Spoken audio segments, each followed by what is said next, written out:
Good evening and welcome to News Channel 8. I'm Jerome Aegean, and here's some of the top stories we have for you tonight. 3 teenagers crashed their vehicle on the Melvin Evans Highway. Copper bandits desecrate graves of Virgin Islands police departments. And an update on the Frederiksted sewage situation. These stories and more are up next on News Channel 8.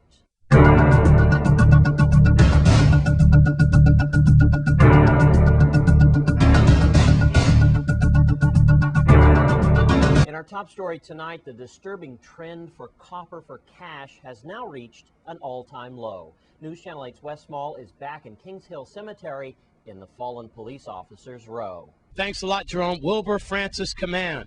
I've done many of my crime reports from there, and this is just a travesty. It's gotten to the point now where we've seen cash for gold, but this cash for copper, this thing has got to stop. I am here at the grave site of fallen VIPD members. This is supposed to be for Wilbur Francis. I believe he was killed in the line of duty in the late 70s or early 80s. Look at this. Nothing's here. Nothing's here. Nothing. Just, I have to wonder how the police officers, law enforcement feel and how the families feel. I'm so sorry, you know. I don't understand. And I blame a lot of entities. I blame Public Works. I blame the VIPD themselves. You know, do you know this has been going? Now you can't protect your own comrades that have fallen. Here is some more sites here, like Cuthbert Chapman. Look at this. Nothing's here. Nothing's here. And then I have to walk back here and find out it's my buddy, Joe Bess. It's Joseph A. Bess, 1954 to 2005. I don't understand. Joe Bess has broken bread at my house and my mother's house many a time, and he's held my son Jamie. I feel this, you know. I don't have any special consideration for the VIPD, but I do for my friends. It shouldn't be left up to the families. They're hitting the western suburb. They're hitting here. You know, it all started on Blue Mountain about a year ago as they stole copper out of insulation, and then it just went to the old Brow factory. And Channel 8 was there every step of the way warning the VIPD and warning you that this copper thing was going to get ridiculous. And now it has. They have absolutely no quarrels at all. They have no demeanor. They have no shame how they're doing this. And again, I pointed to by Jiffy Mart where it says we buy metal. If you know that they're melting your loved ones' things down, you need to call 911. You need to call 778-2211. So as I stay here by Detective Sutton and her final resting place, and all I could say is, please, let's get a grasp on reality here. Now you can't even rest in peace anymore without animals and pirates stealing the copper above your head. Shame as we approach the new year. This reporter is really depressed.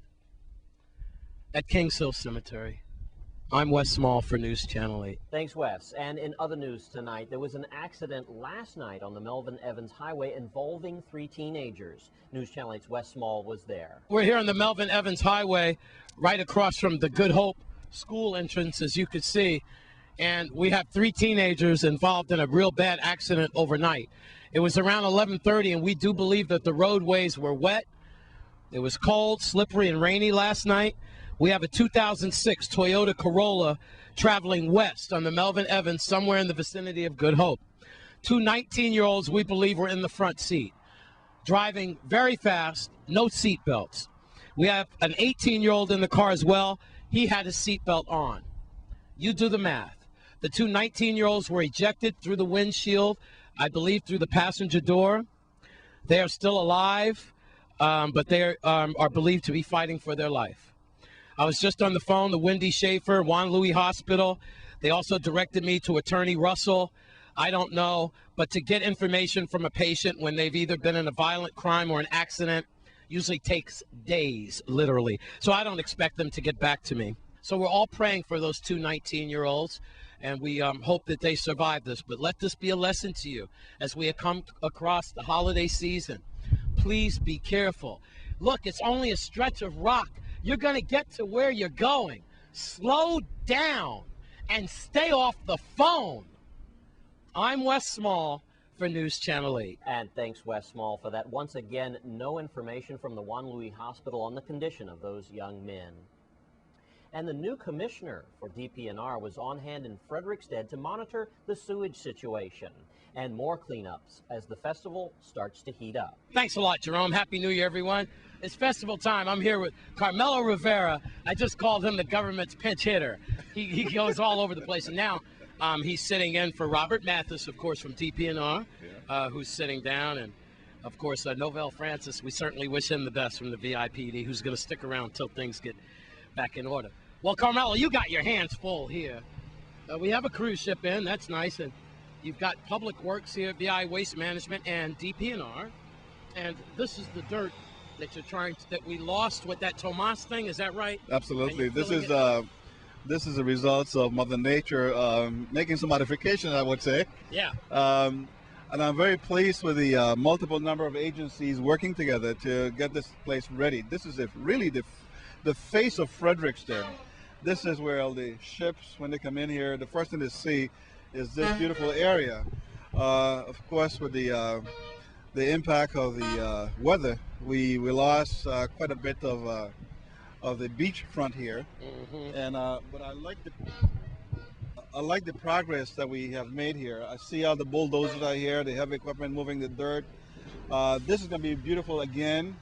Of course, I missed the jazz festivals. That's where we have them. Yeah. And right across behind me is the village, which will open very shortly. And again, it will be ready for the people. Well, listen, we got a lot to talk about, but for now, it's a big facelift in Frederiksted. Be a little patient. You know what? I went off last night on the Senators, but I got to tell you, man, this is a group effort. And the Senators didn't dirty that place up with bottles and so forth and tires. You know who you are. So come on and let's clean it up, man. We live in paradise. Let's treat it like we live in paradise. With that, Happy New Year to everyone. Please don't drink and drive. Got a fatality that I'm taking a look at this morning as well. So with that, you all caught up now. Happy New Year from Frederiksted with the newly appointed commissioner of DPNR, at least for now. He's a pinch hitter. I'm Wes Small for News Channel 8. And also an update from our Public Works Department. Let's take a look. We're out here at the Claude Beanie Benjamin Memorial Drive. It's a mouthful, but this is Route 79. It's the road adjacent to the Sunny Isle Shopping Center, which heads north over to the Juan Luis Hospital, eventually passing Island Center.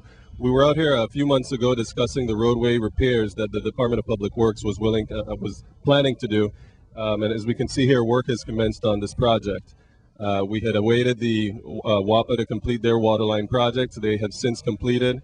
Our plans are now complete, and we have the contractor, Viapco, doing the work.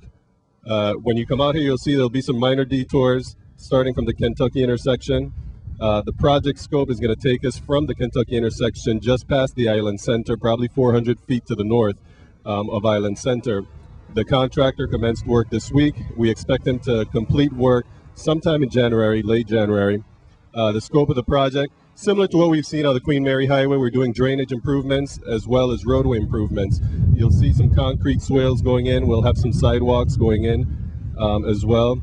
And finally, it's going to end up with a two-inch overlay as well as wedge and leveling and striping. Well, once again, I want to commend Public Works Department, Commissioner Smalls, yourself, and the hard-working men and women of Public Works. I noticed we've been seeing a lot of improvements since we finally get some sunlight and some nice weather. But I want to thank the residents again also because they've been very patient, I should say, in terms of what we have been doing. And again, we only been here a few months ago in terms of what needed to be done. And like I said, you know, with the sun, the heavy rains and stuff we had, it seems that we're going to get back on track. I know we're still behind, but we're going to get there eventually. But again, this is something the Dion Francis administration were committed to do to improve the road structure and infrastructure in the territory. And we want to thank all the people from Public Works for giving us those statements tonight. When we come back from this break, the Caribbean Report is up next. Stay with us.